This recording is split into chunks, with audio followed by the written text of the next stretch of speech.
उधर चंद्रशेखर आजाद पर हुए जानलेवा हमले के बाद एक तरफ राजनीति गरमाई हुई है तो दूसरी तरफ चंद्रशेखर आजाद को अस्पताल से छुट्टी मिल गई है। तमाम विपक्षी पार्टियां लगातार सवाल खड़े कर रही हैं और दूसरी तरफ चंद्रशेखर आजाद को अब अस्पताल से छुट्टी मिल गई है। बता दें कि कल सहारनपुर के देवबंद में उन पर हमला हुआ था, जहां कुछ बदमाश अचानक आए और उनकी गाड़ी पर हमला कर दिया और गोली चंद्रशेखर आजाद की पीठ को छूती हुई निकल गए थे। फिलहाल अस्पताल में वो भर्ती थे और अभी वो डिस्चार्ज हो चुके हैं। यूपी की योगी सरकार पर लगातार तमाम विपक्षी पार्टियां सवाल उठा रही हैं, चाहे असदुद्दीन ओवैसी हो, एआईएम एमआईएम प्रमुख या फिर स्वामी प्रसाद मौर्य हो, बिहार के डिप्टी सीएम हो। लगातार एक के बाद एक विपक्षी पार्टियां सवाल उठा रही हैं, यूपी सरकार को आड़े हाथों ले रही हैं, खासतौर पर कानून व्यवस्था को लेकर। दूसरी तरफ पुलिस 4 संदिग्धों को हिरासत में लेकर पूछताछ कर रही है।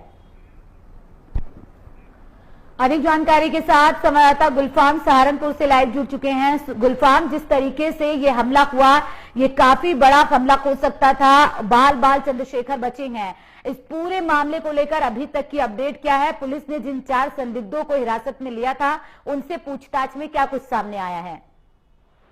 देखिए, मैं आपको बता दूं कि इन 4 युवकों को हिरासत में लेकर जांच पड़ताल की जा रही है, पूछताछ की जा रही है कि जो हमला किया गया उसके मंसूबे क्या थे और उन सभी चीजों को लेकर पुलिस जांच पड़ताल कर रही है। और ये कल मैं आपको बता दूं कि बुधवार जो शाम करीब 4 बजे के लगभग ये हमला हुआ था। कार सवार जो बदमाश थे उन्होंने 4 राउंड फायरिंग की थी और जो असपा पार्टी के जो राष्ट्रीय अध्यक्ष थे चंद्रशेखर, उनके जो पेट को छूते हुए गोली निकल गई थी और जबकि उनके 4 छर्रे भी जो पेट को लग गए थे, उससे वे घायल हो गए थे। और उसको लेकर जो कहीं ना कहीं जो भीम आर्मी है वो बड़े उसमें जो हरकत में है, प्रदर्शन कर रही है। आज भी जो उन्होंने जिला मुख्यालय पर जो और जिला जो चिकित्सालय है वहां पर प्रदर्शन किया है कि उनकी गिरफ्तारी की मांग की है। जी, कल से ही मांग हो रही है, तमाम विपक्षी पार्टियां भी सवाल खड़े कर रही हैं कानून व्यवस्था को लेकर।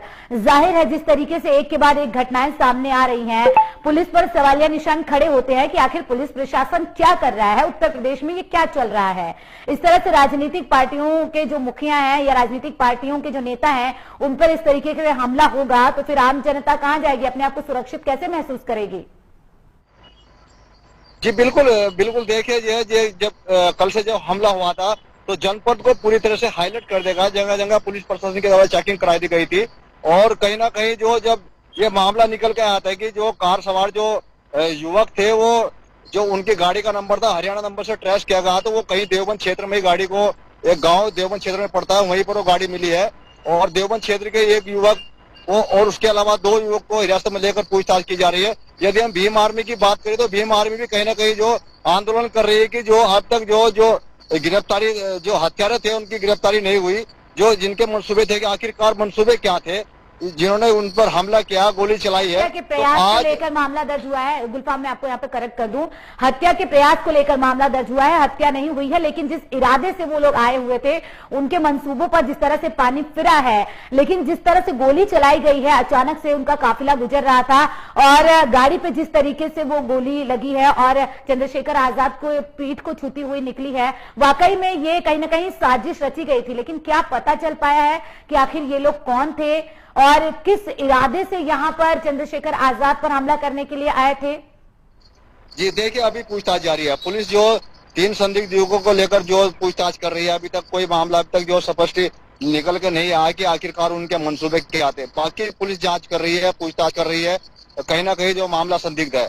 अभी हमने देखा कि जो कुछ देर पहले, अभी कुछ समय पहले जो चंद्रशेखर को जो अस्पताल से छुट्टी कर दी गई है, डिस्चार्ज कर दिया गया, वहाँ भी भीम आर्मी ने बड़ा हंगामा किया, पुलिस फोर्स मौजूद थी, समझाने का प्रयास भी किया जा रहा था, लेकिन भीम आर्मी के कार्यकर्ता मानने को तैयार नहीं थे, गिरफ्तारी की मांग कर रहे थे। संरक्षित अपराधी थे ये, इसके पीछे क्या समझा जाए? नहीं, अभी तो कुछ नहीं कर सकता कि मैम, जो आगे की अभी जो जांच पड़ताल चल रही है, जब तक जो कोई मामला जब तक सामने क्लियर ना होकर आए तो क्या पुलिस का इस मामले को लेकर अभी तक कोई स्टेटमेंट नहीं आया है? नहीं, अभी कोई स्टेटमेंट नहीं, जबकि कप्तान साहब की कल जो एसएसपी महोदय की कल बाइट आई थी उन्होंने भी जो संदिग्ध युवकों के साथ जो संदिग्ध युवक थे उन्होंने गोली चलाने की बात कही थी। जो गाड़ी बरामद की गई है, आपने बताया कि हरियाणा की नंबर प्लेट की वो गाड़ी थी, क्या उससे पता चल पाया है कि आखिर गाड़ी किसके नाम पर रजिस्टर थी? मालिक कौन है गाड़ी का? हाँ। क्या कोई और चला रहा था या वही युवक था? जी जी जी, ये सब मामला निकल के सामने आ रहा है कि गाड़ी को जो देवबंद क्षेत्र से ही बरामद किया गया, एक गांव से बरामद किया गया और उसी गांव के एक युवक को भी हिरासत में लिया गया और पड़ोस के गांव के दो युवकों को हिरासत में लिया गया था।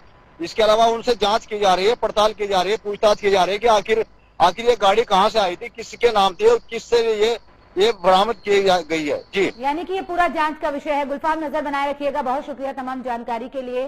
लेकिन जिस तरीके से ये हमला हुआ है वो वाकई में कई तरीके के सवाल कानून व्यवस्था पर खड़े कर रहा है कि आखिर पुलिस प्रशासन क्या कर रही है। एक के बाद इस तरीके की घटनाएं सामने लगातार आ रही हैं। पहले पुलिस सुरक्षा के घेरे में अतीक और अशरफ की हत्या की जाती है, उसके बाद जो है एक और मामला सामने आता है जब प्रयागराज में कोर्ट परिसर के अंदर गोली चलाई जाती है और अब ये तीसरा मामला।